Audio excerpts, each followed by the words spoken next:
Kalau sekarang diteliti sama pakar itu di dalam bagian kening kita itu kayak ada titik God spot gitu. Yang kalau kemudian kita sujud, darah itu berkumpul di bagian otak yang paling dalam, kemudian di situ ada pergerakan-pergerakan yang bisa di MRI terlihat. Ternyata saat sujud itu, kaki bagian belakang itu bukan terbuka begini, tapi tertutup seperti ini.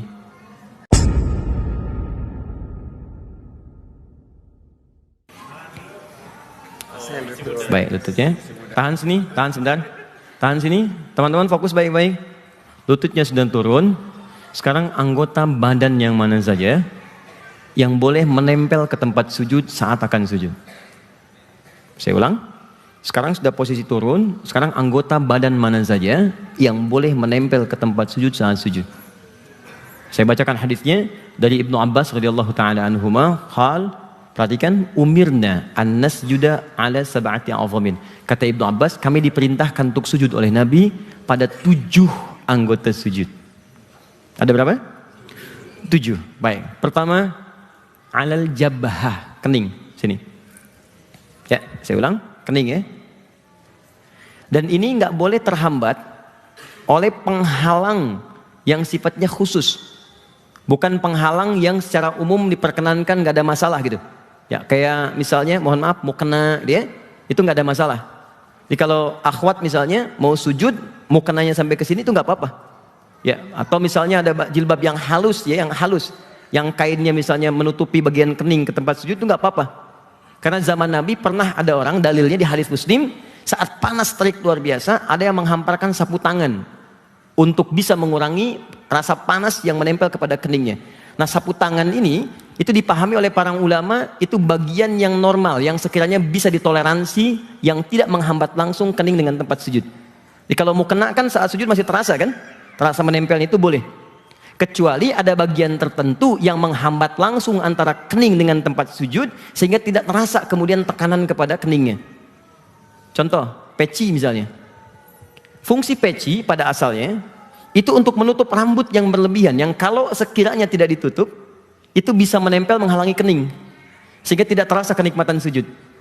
Kalau sekarang diteliti sama pakar itu di dalam bagian kening kita itu kayak ada titik God spot gitu. Yang kalau kemudian kita sujud, darah itu berkumpul di bagian otak yang paling dalam, kemudian di situ ada pergerakan-pergerakan yang bisa di MRI terlihat. Nah, itu kalau terhalang kemudian dengan benda tertentu, itu nggak sempurna kemudian perkumpulan titik itu di situ dan perkumpulan darah yang bertemu di bagian otak yang dekat kepala kita yang paling depan. Jelas sampai sini?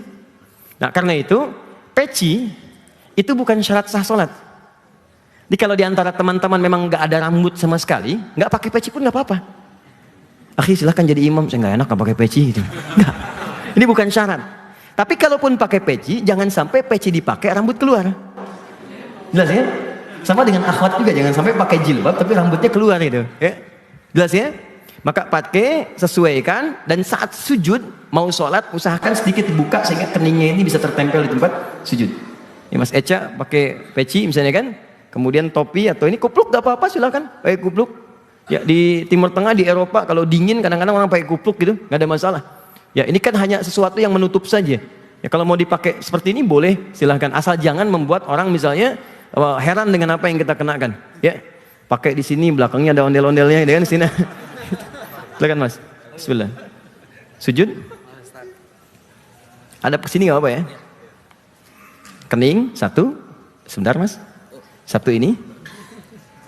Baik. 2. Perhatikan baik-baik. Yadain atau kafain, 2 telapak tangan. Saya ulang, 2 telapak tangan. 1 tambah 2 berapa? 3. Jadi ini dihitung 1, dihitung 1. Kening dan 2 telapak tangan. 2 telapak tangan ini ketika ditempelkan, ini yang jarang dipraktikkan. Posisinya persis seperti takbir. Jadi tidak terlampau rapat begini, tidak terlampau lebar begini. Mengurai saja seperti ini, biasa. Tidak rapat begini, tidak lebar begini, mengurai biasa. Dan posisi lebar di sini itu selebar saat takbir. Jadi tidak terlampau lebar begini, tidak terlampau rapat ke sini. Ya, bahkan mohon maaf, dalam posisi sujud ini itu yang takbir kemudian yang biasanya rapat seperti ini, itu dalam sujud dihindari. Kalau bisa kata Nabi itu dilebarkan begini, bukan dirapatkan. Nabi pernah melarang seseorang saat sujud itu tangannya dirapatkan begini. Kata Nabi, perbaiki, hentikan. Ya, kenapa? Karena ketika Anda rapatkan begini dalam keadaan sujud, itu diafragma bisa tertekan, nafas bisa tidak lancar, bisa meninggal itu, bisa pingsan. Ya, karena itu lebarkan, luaskan, sampai seakan-akan saat Anda buka ini, anak kambing tuh bisa lewat. Ya, anak kambing bisa lewat tuh kiasan ya, kiasan. Bukan berarti ukur, anak kambing lewat sini, anak kambing. Sujudnya benar, tidak. Jadi maksudnya buka itu sehingga kita merasa nyaman, udara, nafas enak, ya, nyaman, lebarkan. Kita praktekkan. Kening tempelkan. Tahan. Ini buka, jadi bukan ke dalam begini. Ya. Tapi keluar seperti ini, siku. Sehingga di sini ada jalur yang luas. Sama dengan perempuan ya, tidak ada bedanya. Jadi saya belum pernah menemukan riwayat perempuan sujud ininya nempel ke sini, ke dalam, tidak. Ya, tapi sama saja, ini terbuka keluar, supaya ini ada kenyamanan dalam sujudnya. Paham di sini? 1 tambah 2 berapa? 3. Sekarang 4 dan 5, kedua lutut. 2 lutut. Kening, 2 telapak tangan, 2 lutut. 1 tambah 2, 3 tambah 2, 5. Oke. Yang terakhir, jemari di 2 kaki. Jemari di 2 kaki. Di kaki ada 2, dihitung kakinya. Jemarinya kemudian sampai nempel. Jemari di 2 kaki. Perhatikan baik-baik teman-teman. 1 tambah 2, 3. Tambah 2 lutut, 5. Tambah 2 kaki. Jemari di 2 kaki. Tambah 2. Berapa? 7. Fokus baik-baik. 7. 1 kening. 2, 3 ini. 4, 5 lutut. 6, 7 bagian belakang. Nanti ada tambahan 1, tapi ini sifatnya fleksibel. Bisa dikerjakan, silahkan. Tak mampu jangan dilakukan. Tambahkan 2 kakinya, bagian belakang, ujung jemari. Nah, di sini yang jarang kemudian, mohon maaf, sebagian ya belum menyesuaikan. Fokus baik-baik, lihat sini. Pernah melihat yang seperti ini? Ya, sekarang kan? Nah. Ada yang begini? Ada ya? Baik. Ada yang begini? Nah, perhatikan baik-baik. Ternyata saat sujud itu, kaki bagian belakang itu bukan terbuka begini, tapi tertutup seperti ini. Ya, dan nggak pakai O. Oh. Oke. Mohon izin Mas Eja, bangun dulu, menghadap ke sana Mas Eja, supaya kelihatan dari sini. Fokus baik-baik. Lihat sini. Kening sudah. Telapak tangan sudah, lutut sudah, kemudian kaki. Ini menempel seperti ini. Dan jemarinya ditekuk. Ya, bukan kemudian diluruskan begini, tapi ditekuk sini. Seperti ini. Tidak dibuka, nutupnya tidak begini, tapi seperti ini.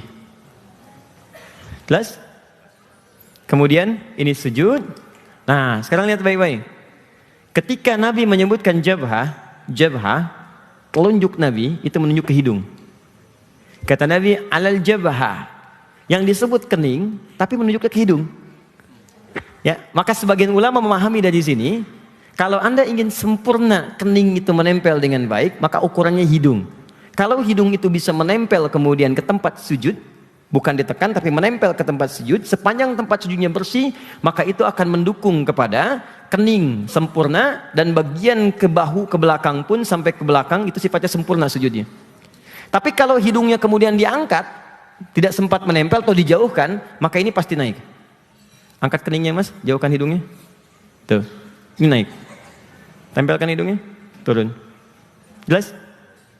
Makanya ukuran hidung dengan kening pasti seimbang. Nggak ada Pinocchio kemudian dalam kasus ini, tidak. Ya, pasti ukurannya pasti seimbang. Antara hidung semancung-mancung apapun, kalau dipakai sujud pasti sempurna. Jelas sampai sini? Oke. Sekarang lihat baik-baik. Fokus. Kita hitung satu-satu. Pertama apa? Ini. Kedua apa? Baik. 2 telapak tangan. Selanjutnya apa? Lutut. Selanjutnya apa? Jemari di 2 kaki. Ukurannya satu lagi tambah apa? Hidung. Perhatikan baik-baik. Kalau sujudnya benar, pertama kali pasti akan merasa pusing. Menyesuaikan dulu, enak gitu.